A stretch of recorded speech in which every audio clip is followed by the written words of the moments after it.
உப்புமான்னு பேரை சொன்னாலே ஓடுறவங்களுக்கு மத்தியில் உப்புமானா இன்னும் ஆசையாக சாப்பிட்றவங்க இருக்கத்தான் செய்கிறாங்க. நானும் உங்கள் ரகம்தான். முதல்ல ஒரு பேன் வச்சுக்கோங்க. நெய் போட்டு ரவையை நல்லா கோல்டன் கலரில் வறுத்தெடுத்துக்கலாம்.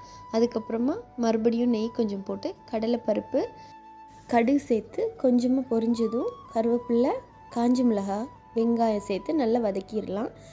கொஞ்சம் ஸ்டார்ட் பண்ணும்போதே நம்ம கேஷ்யூ நட்ஸ் கொஞ்சம் போட்டுக்கலாம். அதுக்கப்புறமா இஞ்சி பூண்டு தட்டி வச்சுக்கலாம், அதையும் போட்டுக்கலாம். போட்டு நல்லா வதக்கிடுங்க. நல்ல ஒரு அளவான கலர் வந்ததுக்கப்புறமா கொஞ்சமாக தேங்காய் பூ போட்டு அதையுமே நல்லா வதக்கிட்டு அப்புறமா 2 கப் தண்ணி ஊற்றி நல்லா கொதிக்க விடணும். நல்லா முட்டை விட்டு கொதிக்கிற நேரமாக வறுத்து வச்சுருக்கிற ரவையை போட்டு நல்லா மிக்ஸ் பண்ணி எடுத்துடணும். இது நல்லா பொல பொலன்னு வர அளவுக்கு மிக்ஸ் பண்ணணும். தண்ணி இருக்க மாதிரி ஃபீல் பண்ணிங்கன்னா மூடி போட்டு கொஞ்சம் நேரம் மூடி வச்சு வேக விட்டிங்கன்னா தண்ணி எல்லாமே அப்சர்வ் பண்ணிடும். அதுக்கப்புறமா எடுத்து நல்லா மிக்ஸ் பண்ணிவிட்டு சர்வ் பண்ணிங்கன்னா சூப்பரான உப்புமா ரெடி.